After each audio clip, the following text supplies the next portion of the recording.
Imagine this, you bought a game for let's say $60, you've put in countless of hours, maybe even real money into add-ons or DLC, then one day the server shut down without any notice and the game is gone forever. You can't just play it, you can't even access what you paid for. This is not a dystopian future, it's actually happening right now, and that's why gamers are finally saying stop killing games. I'm not sure if any of you guys have actually heard of this, but if you're a gamer, it's quite an important one to look into, because this is basically an initiative started to push back against game companies that are shutting down titles, even ones that players have actually paid full price for, and leaving nothing left behind. Let's just say, for example, Minecraft closed down one day, yet you've actually invested loads of money into add-ons and stuff like that, but you can't actually play any of it anymore. It just brings you to a screen that says, sorry, yeah, that's the end of the game. And yet, when you've paid full money for that, you should be able to play it even if the game is shut down. Now, there are actually two petitions around this whole thing. There is an EU petition and then there's a UK petition. Obviously, those two are separate now because of Brexit and everything.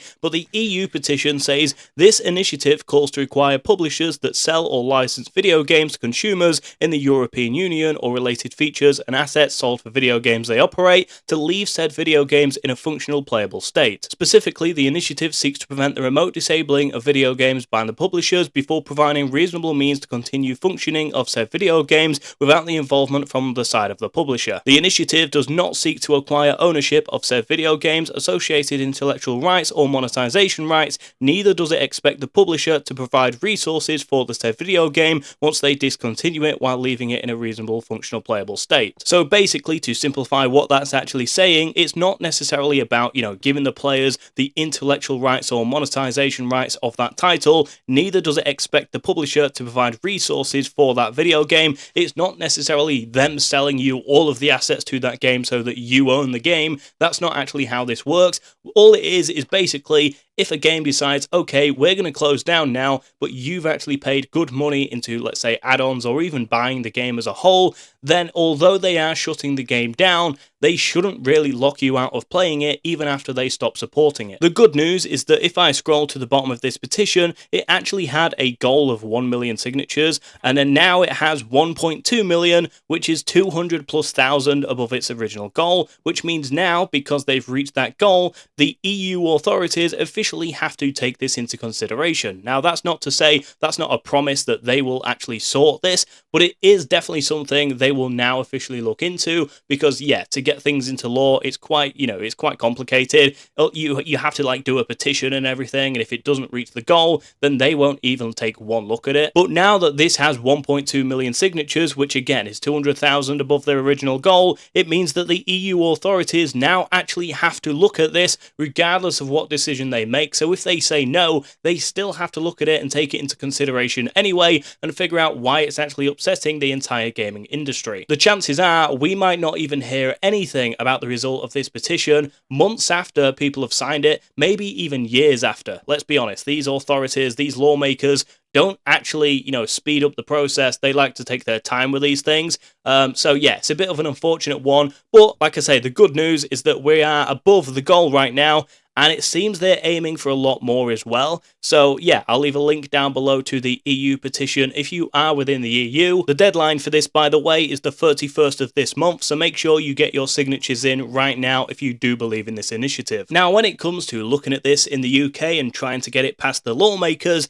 it says here, while we originally launched this last year, it ended prematurely due to Parliament dissolving and the government misunderstood what was being requested, so it was never completed or answered satisfactorily. This time it's been relaunched under a new parliament and reworded for clarity. Unfortunately, the Department of Culture, Media and Sport has misunderstood our request in the petition yet again, but if we can't reach 100,000 signatures, then it will be escalated to UK Parliament instead and possibly brought before the floor to give a definitive answer from government on this issue. And then it says, please consider signing it if you are a UK citizen. And then if you go over to that petition, the good news is that this has actually gone way above this goal also it had a goal of 100,000 signatures. As of recording this, it's now on 169,551 signatures, so that straight away is good news. And again, it works the exact same way as it does in the EU. If this petition reaches way above goal, they have to look at it regardless of what decision they make. So it's the case of waiting to hear back, but for now the petition is still live. So again, if you are in the UK and you want to sign for this also, I will leave links to both the UK petition and the EU petition down below in the down below in the description, not the comments section, although I can put it in the comments section as well if you want me to. The one thing I do also like about this UK petition is that it actually tells you how long you're waiting for a debate date. So what that means is how long we're waiting for the UK Parliament to actually take this into discussion, and it says Parliament considers all petitions that get more than 100,000 signatures for a debate. Underneath that it says waiting 4 days for a debate date. So it's literally a live countdown date as to when we might get, some sign of debate from the government. Now, the government did actually respond to this earlier in the year, and it said there are no plans to amend UK consumer law on disabling video games. Those selling games must comply with existing requirements in consumer law, and we will continue to monitor this issue. So basically, all I'm going to say is that, yeah, that says a whole lot of nothing. That, to me, sounds like a response that doesn't even acknowledge the fact of what this situation actually is.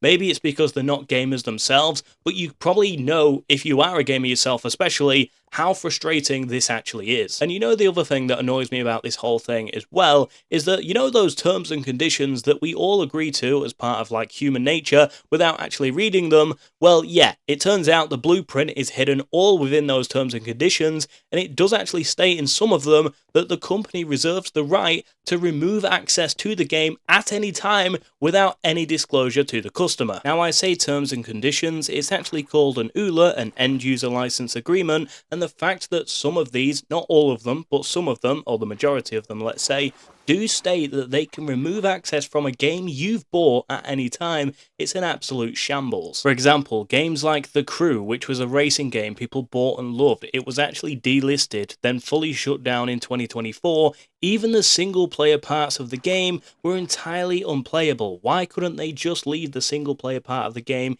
in there so people could play it? Then you've got things like Rumbleverse, Knockout City, Battleborn. All of these were shut down within years of release. Even Marvel's Avengers, which was a big budget title by the way, got removed from the sale just 3 years after launch. Now, that's not necessarily saying that all of these games didn't give their players refunds, but at the same time, why couldn't they just leave the games open, even the single players parts of them? This is where I commend games like XDefiant, for example, because when they closed down, they did actually talk about processing refunds for their players, and that is the right thing to do. If you're going to close down a game and revoke access for all the players that have actually paid to play that game further down the line, then at least give them refunds, and if you're not going to give them refunds, then make sure you keep the game online but actually stop support for it. You don't have to update the game continuously, you can just keep the servers online for those people who paid. Now, I get it, if they want to make changes to the game, fair enough, but removing something you've actually bought, yeah, it's just not right. The worst part about all of it is because it's human nature that a lot of people don't really read the actual terms and conditions of this agreement,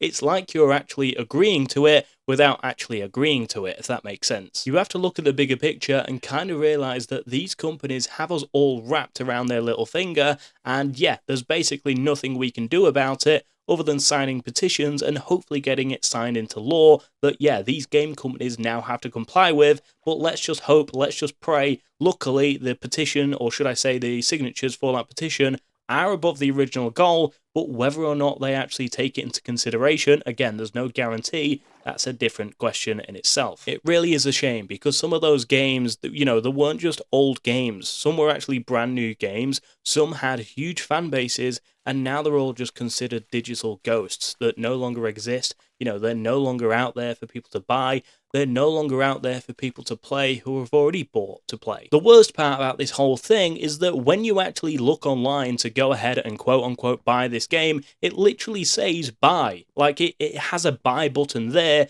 if you buy something, you expect to be able to keep it in the long distance future, not necessarily have it removed from you when the company decides, that's what's right when it isn't. At this point, it's not actually buying a game like they're claiming it to be. You're technically renting a game or subscribing to a game. When you buy something, you keep it. Whereas if you subscribe to something or rent something, you kind of expect that, that access to be removed at some point, but not when you buy something. It's just wrong that they're labeling this as buying something and then removing it all from you, which, they're not even offering refunds to these people either. They're literally just removing it and saying, right, that's it, we call it quits. It's basically wrapping people around these big companies saying, hey, look, if you buy this, you own this, but it's actually not the case at all. We're entering a future where nothing is really truly owned. You don't own your games, you rent access to them. It's basically what's going on here, but games are actually art. They're part of history, but when companies delete them, it's like burning books or, let's say entire stories, communities that were built throughout those games. It just sucks for it to all end in one big disaster. And even we can't control any of that. This is why this initiative is so important. It gives a little bit of control back to the players, or let's say the customers, because you've bought to play that game. It gives a little bit more of control over these big companies.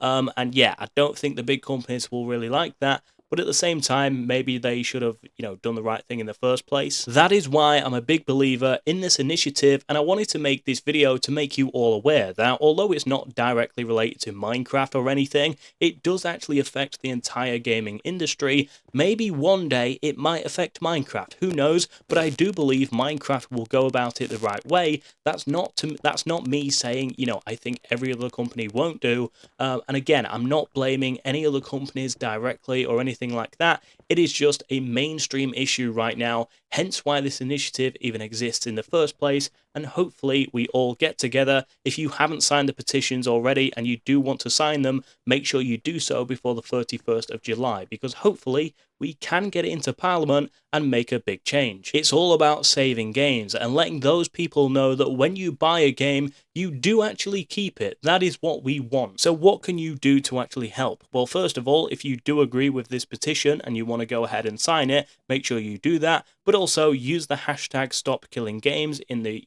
in social media. Get the word out as much as you can. I know people like Elon Musk are already supporting this initiative as well, because it's so important for gamers out there, but also support devs who offer online modes, and also demand better from publishers.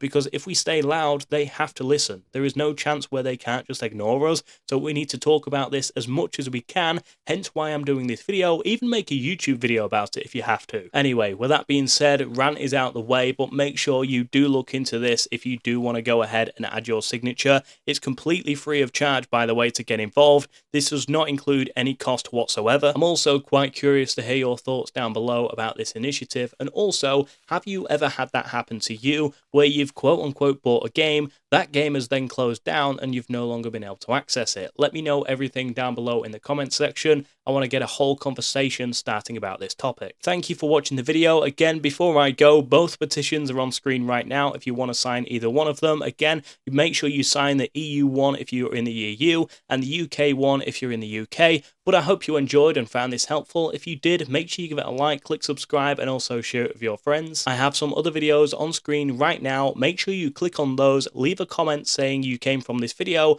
and I'll be responding to every single one of you.